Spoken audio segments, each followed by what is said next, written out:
47 хвилин до тебе залишається, а наразі новини країни продовжують свій етерний час. Ось чого ми продовжуємо, звичайно, відстежувати все, що відбувається наразі в Білорусі і біля теми Білорусі. Отже, самопроголошений президент Білорусі Олександр Лукашенко заявив, що повідомлення про мінування літака Ryanair, який посадили в Мінську, тепер вже надійшло з Швейцарії. У свою чергу білоруська авіакомпанія «Белавіа» вона скасувала всі рейси до України до 25 серпня. Гроші за квитки обіцяють віддати. Ну і наші з вами гроші тепер вже працюють. Вони працюють на те, що ми закуповуємо вакцину Pfizer. В Україну прибула партія вакцин від коронавірусу компанії Pfizer. 170 тисяч доз. Це перша поставка цієї вакцини, яка була придбана коштом державного бюджету. Це новини країни. Ми продовжуємо наш ефір.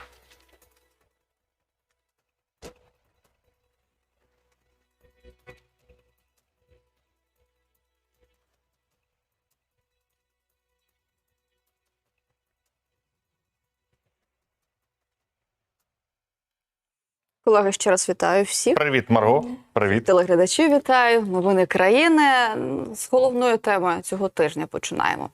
Білоруська авіакомпанія «Белавіа» скасувала всі рейси в Україну до 25 серпня. Гроші за квитки обіцяють повернути. Про це йдеться на сайті авіакомпанії. Повідомляється, що пасажири, в яких придбані квитки з зазначеними датами, зможуть повернути їхню повну вартість без штрафів або зміни дати вильоту впродовж терміну дії авіаквитка. В авіакомпанії нагадали, що термін дії квитка становить 1 рік з моменту придбання для повністю невикористаних квитків. 1 рік з моменту початку польоту для частково використаних квитків. Ну і стосовно повернення коштів слід звертатися до місця придбання авіаквитків.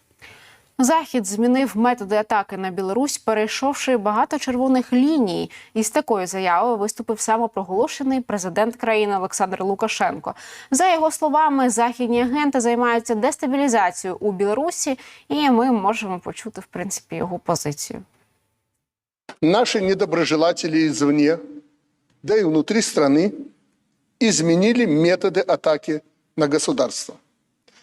Они приступили множество красных линий, перешли границы здравого смысла и человеческой морали. Это уже не информационная война.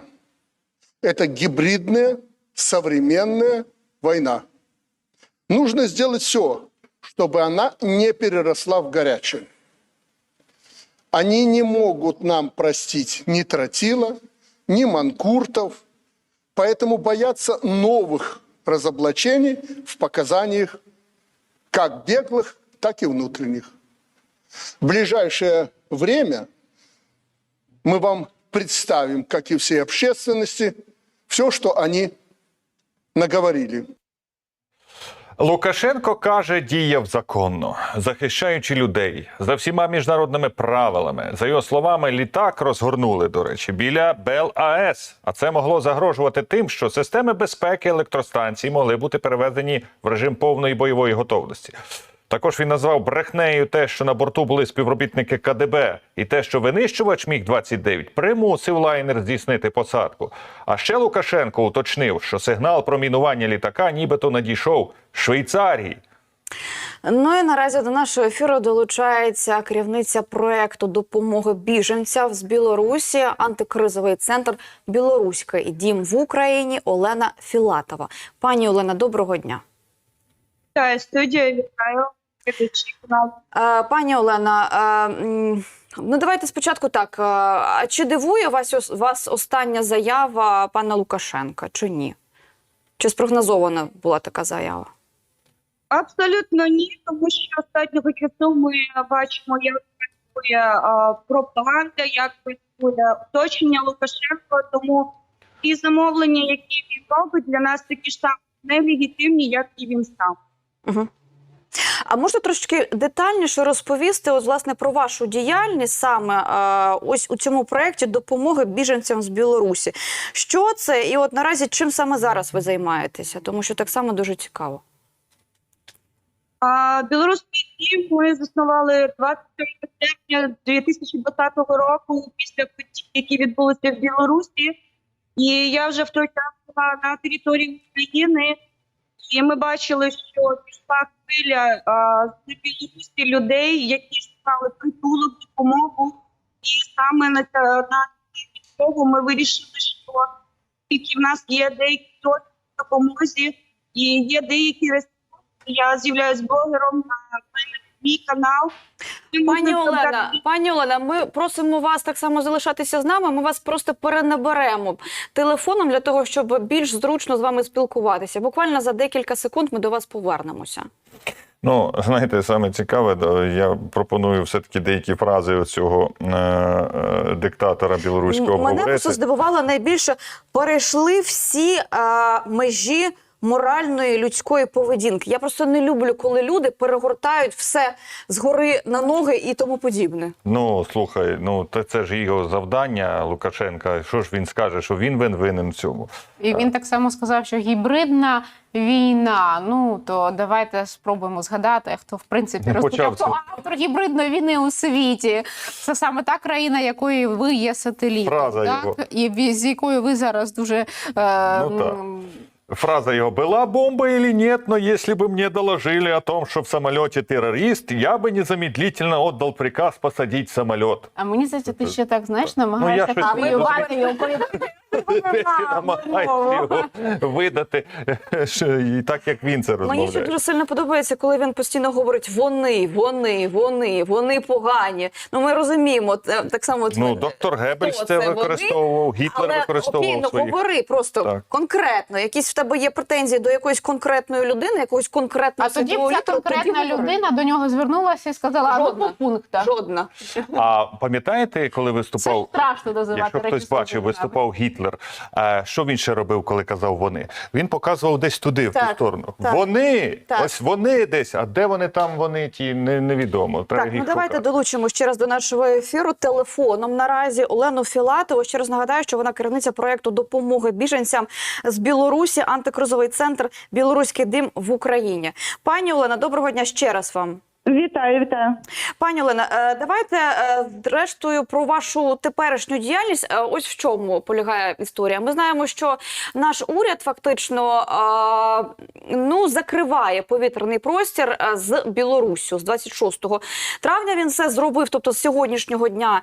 І вчора багато експертів, які занепокоєні були цим рішенням уряду, про що говорили? Говорили про те, що наразі велика кількість білорусів, які, можливо, потребують безпеки і, можливо, хочуть, втікти від цього режиму, то от наразі така історія з ними, що їм буде складніше це зробити. От ви тут не побачили в цьому рішенні уряду такі суперечливості? І от скільки за останні декілька днів, можливо, до вас звернулися, і за статистикою воно якось збільшується під час акцій протесту, чи як? От станом на сьогодні. Станом на сьогодні я не можу сказати, що нам важче стало працювати за того, що зробив український бік, оскільки до цього з грудня 2020 року діють обмежування з території Білорусі. Тому, щиро кажу, ми навчилися крутитися в таких ситуаціях і є на сьогодні можливості виїхати з Білорусі. Одне, що я хотіла би зазначити, що з Білорусі біжуть люди, які мають за собою кримінальну історію, і знаходитися на території Білорусі їм вже дуже небезпечно. Пані Олена, це кримінальна історія, яка дійсно там пов'язана з законодавством, вони там щось вкрали чи тому подібне? Чи це ті люди, які сказали, що вони не хочуть, щоб президентом був Лукашенко? Це люди, які чинили супротив білоруському режиму, і вони всі в нашому проєкті проходять по політичних статтях. Тому казати, що вони бігуть з Білорусі заради якогось кращого життя, ні. Просто ми бачимо ті терміни, ті штрафи, які дають людям, забирають майно, описують всі речі, які належать людині, захоплюють сім'ї. Тобто сім'ї навіть захоплюють, пані Олено, навіть сім'ї? Так, А ми що з ними маємо... роблять? Так само за грати кидають? Так, ми маємо справу, вона дуже резонансна зараз однієї журналістки, яка знаходиться в Україні. Її сім'я зараз знаходиться в заручниках у режима. Навіть дідусь і бабусь зараз за кратами. Таким чином режим Лукашенка спробує витягнути її в Білорусь. Жахіття просто. Пані Олена, з приводу Протасевича і того відео, яке вчора ми побачили, ми знаємо, що телеграм-канал Нехта його ще виклав дівчина Протасевича, начебто зізналася в тому, що вона там є авторкою одного з ще одних телеграм-каналів, і що вона розміщала на цьому телеграм-каналі якісь особисті дані військових білоруської армії. Ну, вже всі зрозуміли, що знову ж таки це було все зроблено під примусом. Не зрозуміло, як це може бути в 21 столітті і в 2021 році, але тим не менш маємо, що маємо. Наскільки часто ви стикаєтеся ось такими історіями, коли люди потім розповідають, що їх залякували, що їх катували, що їх били, що, можливо, їх ставили в такі умови, що вони просто не могли сказати інакше? Ну, я можу опиратися на опит нашого проєкту. Через наш проєкт за останній, майже рік пройшло більш за 700 людей. І історія з катуваннями, гвалтуваннями – це все справи Міжнародного суду, які ми готуємо для подачі. І тут ми координуємо з нашими литовськими колегами і також з німецькими колегами. Тому те, що вона стала заручницею режиму, через неї тиснуть на Романа Протасевича, на мій погляд, це дуже очевидно. Те, що вона не з'являється злочинкою, можна перевірити і не один раз. Але режиму потрібні інструменти, якими він буде примушати людей зазнаватися в діях, в які вони не чинили. Угу. Пані Олена, я так розумію, що ви громадянка Білорусі, правильно? Так. І проживали певний час свого життя в Білорусі. Тоді поясніть нам, будь ласка, тому що от вчора до нас чимало включалося і ваших політиків, і просто опозиціонерів. І коли ми в них питали, а що от наразі ви будете робити? Знову ж таки, Протасевич, знову ж таки, треба підійматися, не знаю, якісь нові хвилі протестних акцій. І вчора буквально декілька людей, які до нас включалися з Білорусі, зазначали про те, що вони збираються далі терпіти. Тобто вони все одно будуть мирно терпіти. У них будуть мирні акції протесту, але вони не збираються виносити того Лукашенка просто з будинку. І вони так само збираються, мій співведучий Олександр Близнюк вчора наводив приклад, що просто будуть вставати, знімати взуття, ставати на будь-яку там лавочку, після того знову ж таки все чистити і отак іти. Ви думаєте, так можна побороти ось такого ворога і ось таку жорстку людину, тирана такого, як Лукашенко? Давайте будемо об'єктивно ставитися до ситуації. Зараз білоруси в Білорусі знаходяться під таким страшним пресингом, в умовах терору абсолютного. Ми щоденно зв'язуємося з Мінськом, з іншими регіонами Білорусі. І крім того, що спокою немає, люди зазначають, що дуже багато фашистських людей на вулиці, скажімо коректно. Зараз страх, він дуже міцно сковує людей. Але ми очікуємо другу хвилю влітку, тому що економічна ситуація погіршується, вона сильно погіршується. Ми робимо все можливе для того, щоб режим не отримував ресурс для фінансування силових структур Білорусі. І не будемо забувати, що біля нас знаходиться ще один ворог, країна-агресор, яка фінансує режим. І, як вчора показала практика, вони в черговий раз підтримали диктатора і підтримали терористичну діяльність, яку він веде на території Республіки Білорусь. Пані Олено, знаєте, ми вчора так само ставили питання, а чи розуміють білоруси наразі, що вони борються не тільки з Лукашенком, а ще й з Путіним? Ставили питання це експертам. Ви як думаєте? Чи розуміють, чи ні? Білоруси саме. Саме білоруси чудово розуміють, в якій ситуації вони опинилися, і оце мовчання 26 років – це наша розплата за бездіяльність.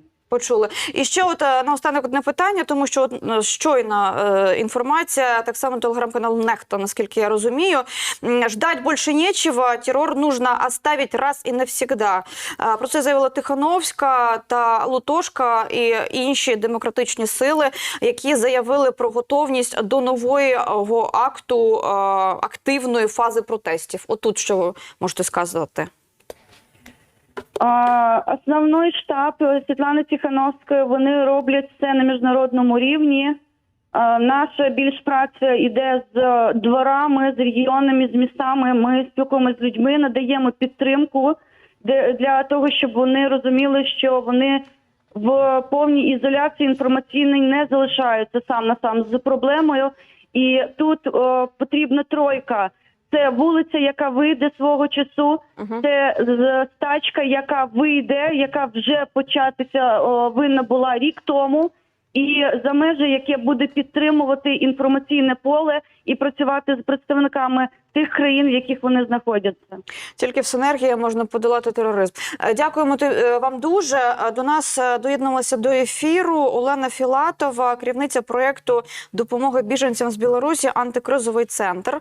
Білоруський дім в Україні». Дякуємо ще раз дуже. Живе Білорусь. Друзі, ну якщо ви відкриєте ці телеграм-канали Нехта, їх декілька є телеграм-каналів, тому що вони вже не поміщають там ту кількість підписників.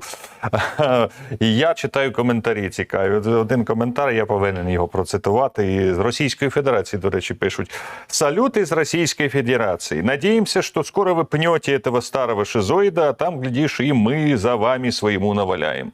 Ось такі коментарі дописують. Я хочу звернутися до цього дописувача. Можна не чекати. Вже починати. Вже. Треба було Ще вчора, так. але можна вже, так.